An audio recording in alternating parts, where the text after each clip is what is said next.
90 के दशक में टॉपलेस फोटोशूट करके सनसनी मचाने वाली एक्ट्रेस अब किन्नर अखाड़े की महामंडलेश्वर बन गई है। मैं बात कर रही हूँ ममता कुलकर्णी की। बॉलीवुड में एक वक्त ऐसा था जब ममता कुलकर्णी अपने बोल्ड और ग्लैमरस अवतार की वजह से काफी ज्यादा मशहूर थी, लेकिन अब उन्होंने धर्म और अध्यात्म का मार्ग चुन लिया है। ममता कुलकर्णी वैसे तो हमेशा से ही विवादों से घिरी रही है, लेकिन इन दिनों उनकी एक ऐसे गिफ्ट को लेकर चर्चा हो रही है जो उनके भाई ने जेल से भिजवाया था। तो आखिर वो गिफ्ट क्या है और क्या है ममता कुलकर्णी की कहानी, आइए जानते हैं इस वीडियो के जरिए। नमस्कार, मैं दिशा हटवार और आप देख रहे हैं नवभारत लाइव। सलमान खान, शाहरुख खान, अजय देवगन और अनिल कपूर जैसे बड़े सितारों के साथ स्क्रीन शेयर करने वाली एक्ट्रेस ममता कुलकर्णी अपने समय की टॉप एक्ट्रेस में शुमार थी। हालांकि उसका करियर विवादों से अछूता नहीं रहा। 1993 में स्टारडस्ट मैगजीन के लिए किया गया उनका टॉपलेस फोटोशूट भी काफी ज्यादा चर्चा में रहा। 20 अप्रैल 1972 को मुंबई में जन्मी ममता कुलकर्णी ने 1991 में तमिल फिल्म ननबर्गल से अपने करियर की शुरुआत की थी। इसी साल उनकी पहली हिंदी फिल्म मेरा दिल तेरे लिए रिलीज हुई,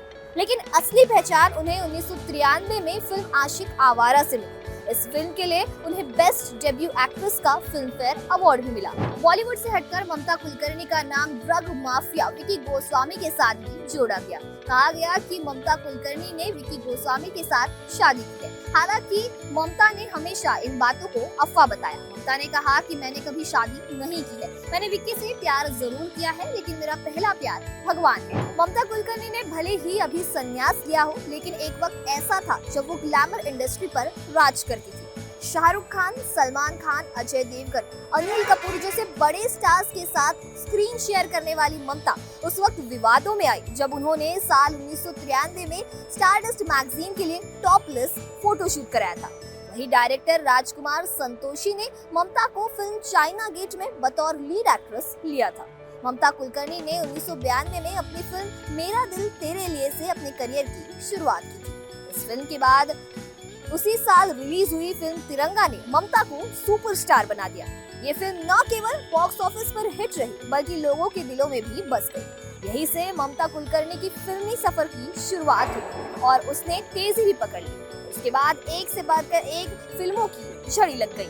ममता एक के बाद एक लगातार फिल्में करने लगी और बॉलीवुड में उन्होंने अपनी एक जगह बना ली। फिर साल आया 1994 का जब ममता को मिली फिल्म गैंगस्टर, और यही वो साल था जब ममता इंट्रोड्यूस हुई अंडरवर्ल्ड से, और तभी से ममता का दिल धड़कने लगा गैंगस्टर्स के लिए। ममता का नाम अंडरवर्ल्ड का कुख्यात अपराधी रहा छोटा राजन के साथ जुड़ने लगा। छोटा राजन उस दौर में दाऊद का गरगा कहा जाता था। इसके बाद अंडरवर्ल्ड के साथ ममता का गहरा जुड़ाव हो गया। यही से शुरू हुआ ये सफर कुछ सालों में पूरी तरह अपराध की दुनिया की तरफ मुड़ गया। ममता ने 2002 में फिल्म कभी तुम कभी हम में काम किया और यही उनकी आखिरी बॉलीवुड फिल्म रही। इसके बाद ममता ने भारत छोड़ दिया और दुबई रहने लगी। करीब 1.5 दशक तक ममता का नाम पूरी तरीके से गायब रहा। हालांकि 2014 में ममता की गैंगस्टर विकी गोस्वामी के साथ शादी करने की खबरें सामने आई। हालांकि ममता ने हमेशा से ही इन अफवाहों का खंडन किया, लेकिन 2016 में ममता के खिलाफ भी मुंबई पुलिस ने 80 करोड़ के ड्रग मामले में गिरफ्तारी का वारंट जारी किया था। दरअसल पुलिस ने जिस ड्रग को पकड़ा था उसका संबंध जिस कंपनी से निकला उसकी मालिक ममता ही थी। हालांकि ये मामला तो सुलझ गया, लेकिन ममता के नाम से दाग नहीं हटे। कुछ समय तक फिर से गायब रहने वाली ममता ने फिर भारत में वापसी की।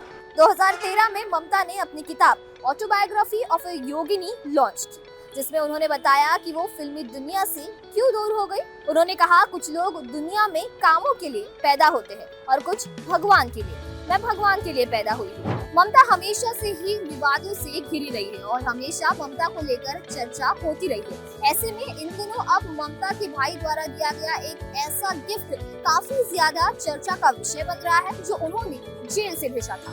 पिछले महीने यानी दिसंबर 2024 में एक पॉपुलर इंस्टाग्राम चैनल को दिए इंटरव्यू में उन्होंने इस बात का खुलासा किया कि आखिर उनके पास कितनी गाड़ियां और कितने ड्राइवर थे। इंटरव्यू के दौरान ममता कुलकर्णी ने बताया कि उनके पास 2 ड्राइवर और 2 गाड़ियां थी। ममता कुलकर्णी ने आगे बताया कि 2012 में जब मेरा भाई विक्की जेल में था, उसने मुझे कार और एक ड्राइवर दिया था। इस गाड़ी की खास बात यह थी कि ये गाड़ी 4 व्हील ड्राइव थी। ये कार किस ब्रांड की थी और कौन सा मॉडल था, फिलहाल इस बात की कोई भी ऑफिशियल जानकारी नहीं है। लेकिन कार की खासियत यह थी कि ये 4 व्हील ड्राइव थी, यानी इस कार में दिया इंजन 4 पहियों को पावर भेजता था ताकि कार अगर कहीं भी फंस जाए तो उसे आसानी से बाहर निकाल लिया जाए। किन्नर अखाड़े के इतिहास के बारे में बात करें तो किन्नर अखाड़ा एक स्वतंत्र अखाड़ा है जो पहली बार 2019 के प्रयागराज कुंभ मेले में चर्चा में आया था। किन्नर अखाड़ा जूना अखाड़ा में ही मर्ज है।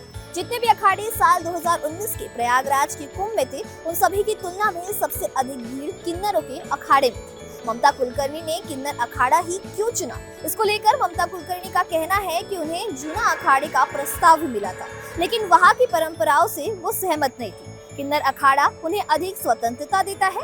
हालांकि उनका महामंडलेश्वर बनना कई साधु संतों को रास नहीं आया। ममता का मानना है कि संन्यास सबके लिए है। वो कहती है कि उन्होंने अपने जीवन के 23 साल ध्यान और तपस्या में बिताए हैं और अब वो समाधि की सिद्धि अवस्था में है, लेकिन उनकी आलोचना भी कम नहीं हुई है। चाहे बॉलीवुड का सफर रहा हो या फिर अंडरवर्ल्ड से जुड़े विवाद या फिर किन्नर अखाड़े से जुड़ाव, ममता कुलकर्णी का सफर हमेशा से ही विवादों से घिरा रहा।